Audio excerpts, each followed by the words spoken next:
है गाइस, तो देखो आज हम लोग पढ़ेंगे क्लास 10 का जो सर्कल है यानी जो चैप्टर है, वृत्त चैप्टर है। इसको आज हम लोग देखेंगे, ठीक है। यहाँ पर बहुत अच्छे अच्छे सवाल हैं। इस तरीके से ये सभी सवाल देख लो। यहाँ पर इन सभी सवालों को हम सॉल्व करके आपको दिखाएंगे और एकदम बेसिक से बताएंगे और आपको बहुत जरूरी चीज बता देंगे। अगर जो लोग कम्पिटेटिव एग्जाम की तैयारी करते हैं जैसे एसएससी वगैरह हो गया, तो अगर आपके एग्जाम में जो सिलेबस है अगर उसमें वृत्त चैप्टर है यानी ज्योमेट्री चैप्टर है तो उसमें वृत्त चैप्टर मिलेगा है। तो आपको वहां पर भी इस तरीके के सवाल पूछे जाते हैं यानी कंप्यूटर एग्जाम में भी पूछे जाते हैं।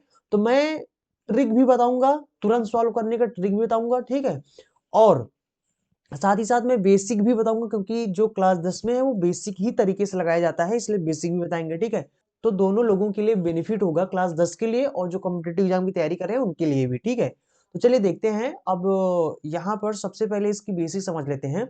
देखो, आप सर्कल चैप्टर पढ़ रहे हैं तो आई थिंक आपको वृत्त के बारे में इतना तो पता होगा कि ये वृत्त है और यहाँ पर बीच में जो होता है इसको केंद्र बोलते हैं हम लोग। और केंद्र से जो, देखो, यानी कि वृत्त के चारों तरफ की जो बाउंड्री होती है, इस बाउंड्री को हम लोग क्या कहते हैं, चारों तरफ की जो बाउंड्री है इसको हम लोग क्या बोलते हैं, परिधि बोलते हैं, ठीक है। परिधि होता है। अब इस केंद्र से लेकर इस परिधि तक की जो दूरी होती है इसको हम लोग त्रिज्या बोलते हैं, जिसको हम लोग आर से लिखते हैं, ठीक है। और इस तरीके से अगर पूरी लाइन खींच दे तो इसको हम लोग क्या बोलते हैं, जीवा है, ठीक है। इसको हम लोग जीवा बोलते हैं। थोड़ी सी बेसिक मैं आपको बता रहा हूं, ठीक। अगर यही जीवा केंद्र से होकर जाता है, ठीक है, अगर केंद्र से होकर जाता है तो इसको हम लोग क्या बोलते हैं, व्यास बोल देते हैं, ठीक है। जब तक ये केंद्र को नहीं छुएगा तब तक ये जीवा रहेगा और जैसे केंद्र को छू लेगा तैसे ही इसको हम लोग क्या बोलेंगे, व्यास बोलेंगे। तो ये बेसिक चीजें, एकदम बेसिक चीज ये है। बाकी आपको इतना तो आई थिंक पता ही होगा, तो इसको हम मिटा देते हैं। और यहां पर मैं आपको बताता हूं सबसे पहले कि इस चैप्टर में आपको सवाल सॉल्व करने के लिए जो कुछ बेसिक चीजें हैं वो आपको पता होनी चाहिए, ठीक है। एक चीज ये पता होना चाहिए कि स्पर्श रेखा क्या होता है। स्पर्श रेखा का मतलब होता है कि अगर हम वृत्त से कोई एक लाइन खींचे, कोई एक रेखा खींचे जो इस वृत्त को स्पर्श करे यानी इस वृत्त के परिधि को स्पर्श कर रही है, ठीक है। जैसे कि मान लो यहाँ पर कोई बिंदु है, इस बिंदु से एक रेखा हमने खींच दिया इस प्रकार से, देखो ये टच कर रही है, ये वृत्त को टच कर रहा है। एक और लाइन खींच दे इधर, ये टच कर रहा है। और सॉरी सॉरी सॉरी, ठीक है, अच्छा मिला देते हैं। देखो ये ये भी यहाँ पर टच कर रहा है, इसको मिटा देते हैं। देखो ये इस तरीके से इसको टच कर रही है। तो ये चीज याद रखो कि जब कोई भी दो स्पर्श रेखाएं एक दूसरे को जब स्पर्श करेंगे, वृत्त की स्पर्श रेखाएं, तो यहाँ पर जितनी दूर, जितना बड़ा ये होगा उतना बड़ा ये होगा। मतलब कि यहाँ पर समझो कि यहां से लेकर यहां तक की जो दूरी है, ठीक है, नाम दे देते हैं। अच्छा, इसको पी नाम देते हैं, इसको टी नाम दे देते हैं, इसको क्यू दे देते हैं, ठीक है। तो यहाँ पर जो पी और टी है, ये जो पी टी है ये किसके बराबर होगा, यहाँ पर जो P और Q है, ठीक है, P Q के बराबर होता है, ठीक है। ये चीज याद रखना है, पहली चीज। दूसरी चीज आपको क्या याद रखना है। दूसरी चीज, जैसे कि मान लो व्रत है, अगर इस व्रत पर एक स्पर्श रेखा इस तरीके से हम खींचे और यहाँ पर ये इसका केंद्र हो गया, इस केंद्र से अगर एक त्रिज्या खींचे तो ये क्या होता है, हमेशा 90 डिग्री कोण बनाता है, ठीक है। जब कभी भी हम ऐसे बना दें, डिब्बा बना दें चार कोने का, समझ जाओ 90 डिग्री बात कर रहे हैं, ठीक है। तो ये क्या होते हैं, हमेशा 90 डिग्री के कोण पर होता है। तो दूसरी चीज आपको यह याद रखना है कि जब भी त्रिज्या हम स्पर्श रेखा पर यानी लंब खींचेंगे या भी त्रिज्या जो भी यहाँ पर खींचेंगे ये इस पर हमेशा लंब होता है। दूसरी चीज याद रखना है। चलो ठीक है, इसको क्यों मिटा दिया, ठीक है, ये हमारा पीटी। उसके बाद तीसरी चीज आपको क्या याद रखना है, तीसरी चीज आपको ये याद रखना है कि जैसे कि मान लो, और ये तीसरी चीज जो है, और तीसरी चीज आपको बहुत इंपॉर्टेंट चीज है जो कि याद रखना आपको। देखो यहां पर मान लेते हैं कि इस वृत्त के बाहर एक बिंदु है, इस बिंदु से हमने एक स्पर्श रेखा इस तरीके से खींच दिया है, ठीक। इसको, इस बिंदु का नाम देते हैं पी, इसका नाम देते हैं टी, ठीक है। और यहाँ पर इस जगह से हमने इस तरीके से इसको इस तरीके से एक लाइन खींच दिया। तो अब यहाँ पर क्या होगा, एग्जाम में आपसे पूछा जाएगा, इस तरीके से क्वेश्चन बहुत पूछे जाते हैं। नाम दे देते हैं, ये वाला जो पॉइंट है इसको बी नाम दे देते हैं और इस पॉइंट को हम ए नाम दे देते हैं। तो यहाँ पर ये याद रखना बहुत इंपॉर्टेंट है, इस तरह के एग्जाम में सवाल पूछे जाते हैं, ठीक, क्लासेस में। अब यहाँ पर क्या है कि यहाँ पर ये जो आपका पी टी है इसका स्क्वायर, इस पी टी का स्क्वायर कर दो। और यहाँ पर ये जो आपका है ये जो आपका P और B है, इन दोनों की जो लंबाई है इसको गुणा कर दो PB, ठीक है। उसके बाद ये पूरी लंबाई ले लो, ठीक है, P से लेकर A तक, ये पूरी लंबाई ले लो, इस पूरी लंबाई को ले लो, तो ये कितना हो जाएगा आपका PA हो जाएगा, ठीक है। याद रखना, ये चीज याद रखना, इस पे क्वेश्चन आएगा, ठीक है। क्या करना है, ये जो स्पर्श रेखा है उसका स्क्वायर कर देना है, उसकी लंबाई का स्क्वायर कर देना है, और यहां से लेकर यहां तक की जो लंबाई है उसको लिखना है, यानी PB लिखना है, और फिर पूरी लंबाई एक बार ले लेना है, ठीक है। तो ये हो जाएगा आपका PA, ये याद रखना है, ठीक है। चलो ठीक है, मैं इसको मिटा देता हूं। उसके बाद आपको क्या याद रखना है, चौथी चीज, चौथी चीज चौथी चीज आपको याद रखना है कि जैसे इस प्रकार से मान लेते हैं व्रत व्रत व्रत, इसको हम यहाँ पर बना लेते हैं, जस्ट 1 सेकेंड। इस तरीके से मान लेते हैं ये आपका एक व्रत हो गया, ठीक है। ये व्रत हो गया। अब यहाँ पर इस व्रत पर अगर ये खींचे तो ये क्या है, जीवा है, ये खींच दे तो ये क्या है, जीवा है। जब कभी भी व्रत के अंदर दो जीवा एक दूसरे को इस तरीके से प्रतिच्छेद करेंगे, प्रतिच्छेद का मतलब क्या होता है, प्रतिच्छेद, जब एक दूसरे को छेद करते हैं इस तरीके से तो इसको हम प्रतिच्छेद बिंदु बोलते हैं। जिस बिंदु पर एक दूसरे को छेद करते हैं उस बिंदु को क्या बोलते हैं, इस बिंदु को बोलते हैं प्रतिच्छेद बिंदु बोलते हैं, ठीक है। बेसिक बेसिक चीजें हैं, इनको समझ लो, उसके बाद सवाल आप धुआंधार उड़ाओगे, ठीक है। अब देखो, जब कभी भी मान लेते हैं इसका नाम दे देते हैं P, इसका नाम दे देते हैं हम B नाम दे देते हैं, इसका नाम दे देते हैं P, सॉरी सॉरी सॉरी, इसका नाम देते हैं R, इसका नाम दे देते हैं Q, ठीक, कुछ भी नाम दे सकते हैं, इसको नाम O दे देते हैं। ये चीज आपको याद रखना है इसमें कि जब कभी भी दो जीवा एक दूसरे को प्रतिच्छेद करेंगे, इस तरीके से एक दूसरे को काटेंगे, तो ये क्या करते हैं, ठीक है। तो आपको क्या याद रखना है, आपको ये याद रखना है कि जितनी लंबाई ये होगा उतनी, देखो ये वाली लंबाई और इस वाली लंबाई को दोनों को आपस में मल्टीप्लाई कर देना है। मल्टीप्लाई मतलब होता है दोनों को आपस में गुणा कर देना है।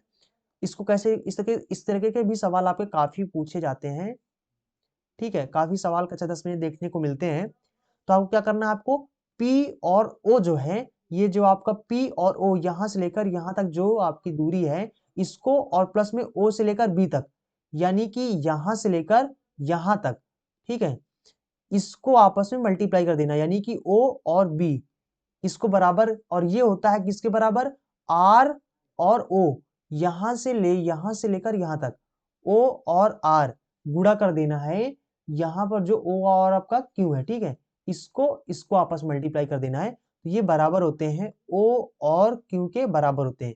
ये चीज आपको याद रखना है। अगर आपको इतनी चार चीजें याद है तो आप सवाल बहुत फटाफट लगाओगे, आपको बेसिक आपका हो गया इस चैप्टर के लिए। और बाकी और भी बहुत सी चीजें हैं जो आपको हम अगला जब चैप्टर पढ़ाएंगे तो उसमें और जो बेसिक चीजें लगेंगे उसको आपको हम बता देंगे, ठीक है। लेकिन इस चैप्टर के लिए आपके लिए ये बेसिक चीजें, इस चार चीजें आपको याद रखनी है, ठीक है। ठीक है, चलो अब हम सवाल लगाते हैं। देखो, यहाँ पर सबसे पहला सवाल है, सवाल नंबर ए, प्रश्नावली 8.1 का, और ये है आपका बालाजी प्रकाशन का है, ठीक है। सवाल किसमें के हैं, बालाजी प्रकाशन के हैं। आप यहाँ पे शंका मत करना कि बालाजी प्रकाशन के हम क्यों बता रहे हैं। मान लो आप कोई और प्रकाशन से पढ़ रहे हो तो आप कंफ्यूज मत होना कि आपको हम उस प्रकाशन से बताएं, उस प्रकाशन से। अरे यार देखो, क्या होता है ना, सवाल सेमी तरीके के होते हैं, कॉन्सेप्ट सेमी तरीके से होते हैं, बस लगाना ही तो होता है। तो ठीक है, जिस तरीके से हम बताएंगे इसी तरीके से आपको, अगर आप कोई दूसरी बुक से पढ़ो तो वो भी सवाल तो इसी तरीके से लगेंगे, ठीक है। सभी बुक में सभी सवाल होते हैं, किसी में कोई उदाहरण में होता है तो किसी में प्रश्नावली में होता है, लेकिन सवाल सब सभी होते हैं, ठीक है, सब बुक में। अब देखो यहाँ पे क्या कह रहे हैं कि 6 सेंटीमीटर की त्रिज्या, जो जो कहेंगे हम सेम उसी तरीके से करेंगे। एक वृत्त है तभी तो उसका त्रिज्या होता है, वृत्त के अंदर ही तो त्रिज्या होता है। कह रहे हैं इस तरीके से मान लेते हैं ये हमारा 6 सेंटीमीटर के त्रिज्या है, ठीक है। अब कह रहे हैं एक वृत्त के केंद्र से, वृत्त का केंद्र भाई ये हो गया, इस केंद्र से 8 सेंटीमीटर दूर, ठीक है, 8 सेंटीमीटर लगभग मापेंगे नहीं, लेकिन हमने मान लिया कि ये 8 सेंटीमीटर दूर हो गया।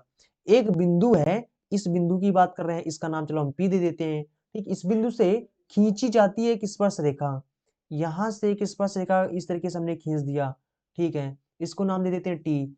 अब कहते हैं ये जो खींची गई स्पर्श रेखा है, इस स्पर्श रेखा की लंबाई, यानी हमें पीटी बताना है, ठीक है। बहुत सिंपल सा है, देखो अगर आप कॉम्पिटिटिव एग्जाम की तैयारी कर रहे हैं तो आप तुरंत बता ले जाएंगे, देखते ही बता ले जाएंगे। कैसे? देखो, अगर आप पाइथा यानी कि अगर आप कॉम्पिटिटिव एग्जाम की तैयारी कर रहे हैं, सरकारी एग्जाम की तैयारी कर रहे हैं, तो आपको याद रखना है पाइथागोरस ट्रिपलेट्स। बहुत से पाइथागोरस ट्रिपलेट्स होते हैं, पाइथागोरस ट्रिपलेट्स होते हैं, ठीक है। तो आपको याद रखना है, अगर आपको याद है तो आप इसको देख के आंखें मूंद के बता सकते हैं, ठीक है। आपको दिमाग लगाने की इसमें जरूरत ही नहीं है। अगर मैं आप कॉम्पिटिटिव एग्जाम की तैयारी नहीं कर रहे हैं तो भी मैं आपको बताऊंगा कैसे, जैसे क्लास 10 में पढ़ा है तो उसके लिए मैं बताऊंगा, लेकिन सबसे पहले हम कॉम्पिटिटिव एग्जाम की जो तैयारी करते हैं उनको बताते हैं। देखो, आपको ट्रिपलेट्स याद रखना है, जैसे 3 4 5 होता है। दूसरा इसी तरीके से होता है 5 12 13 होता है। इसी तरीके से 7 24 25 होता है। देखो इस तरीके से बहुत से होते हैं, और भी होते हैं, जैसे कि 8 15 17 हो गया, ठीक है। ये 4 होते हैं, 4 ये हैं, बाकी और भी इसी तरीके से हैं जो आपको याद रखने हैं, तो याद रखने हैं।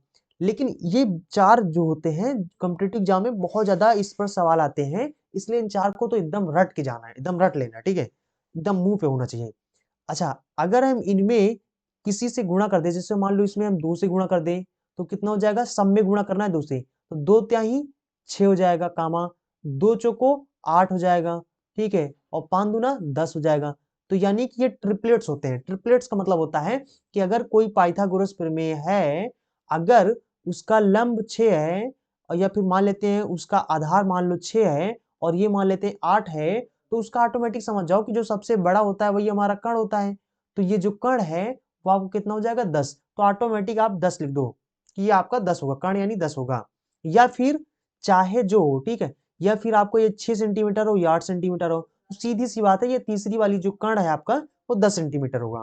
तो अगर आपको इस तरीके से ट्रिपलेट्स याद है, और अच्छा कभी कभार क्या होता है, सेम दे देते हैं, 3 4 5 दे देते हैं, कभी कभार उनका मल्टीपल देते हैं, जैसे 2 से गुणा कर दिए सब में, या हो सकता है 3 से गुणा कर दिए, ये हो सकता है उसमें 4 से गुणा करते हैं, इस तरीके से पूछे जाते हैं, ठीक है, तो कोई टेंशन नहीं लेने का।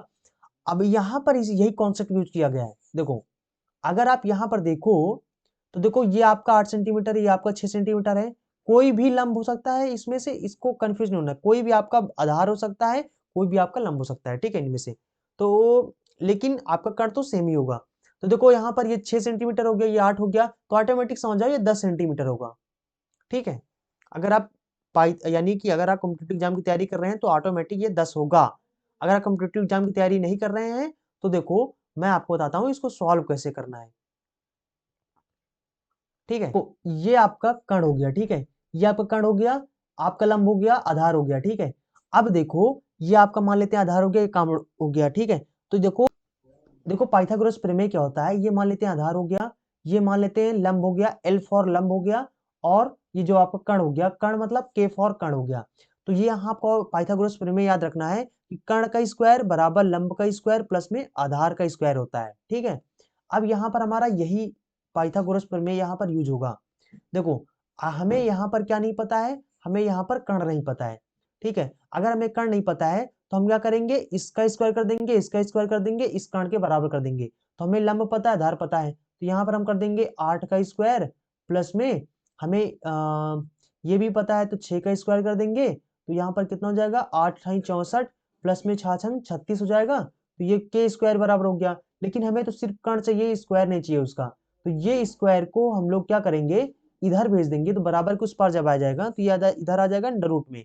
तो 64 और 36 को जोड़ेंगे तो 100 हो जाएगा, और 100 किसका वर्ग है, तो 100 जो है वो 10 का वर्ग है, यानी कि 10 × 10 तो कितना हो जाएगा, 100 हो जाएगा। तो जब अंडर रूट के अंदर कोई दो चीज हो तो उसको हम बाहर निकालेंगे तो वो अकेला हो जाता है, यानी कि हो जाएगा हमारा 10 सेंटीमीटर, ठीक है। ये क्लास 10 वालों का तरीका है सॉल्व करने का।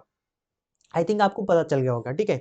एक चीज और याद रखो कि अगर जब कभी भी आप इस तरीके से मान लेते हैं व्रत है, ये अगर यहाँ पर इस तरीके से स्पर्श कर रहा है, ये अगर यहाँ पर कोई त्रिज्या है तो यहाँ कितना 90 डिग्री का कोण बनता है। ये आपको याद रखना है, ये भी याद रखना है, ठीक है, जो कि मैंने आपको बता दिया है।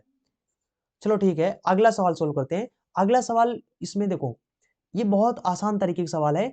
इसमें वो वाला मैंने जो आपको आखिरी वाला कॉन्सेप्ट बताया था, क्या बताया था कि इस तरीके से अगर दो जीवा एक दूसरे को प्रतिच्छेद करते हैं, एक दूसरे को काट रहे हैं, तो इनका ये वाला और ये वाला गुणा कर दो, ये वाला गुणा कर दो, आपस में बराबर कर दो। तो भैया ये कितना है 4 सेंटीमीटर है, ठीक है। नीचे वाला ये कितना है आपको 2 सेंटीमीटर है। और हाँ, और इसमें क्या दिए हैं, सी और ई दिए हैं, सी और ई दिए हैं, उसके बाद ई और डी दिए हैं। तो आपसे कह रहे हैं कि ए ई और ई बी, यानी कि इस ये जो देते हैं ए ई हो गया और ये आपका बी हो गया, ठीक है। सवाल में कह रहे हैं कि ए ई इंटू में ई बी ये हमें बताओ, ठीक है।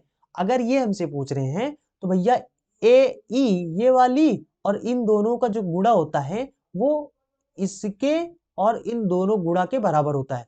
तो 4 गुणे 2 कर देंगे हम, तो 4 दूना 8 सेंटीमीटर, ये आपका आंसर हो जाएगा। देखा ना, बहुत आसान सवाल है। तो ये हो गया आपका। चलो अगला सवाल देखते हैं। अगला सवाल नंबर 3 नंबर है।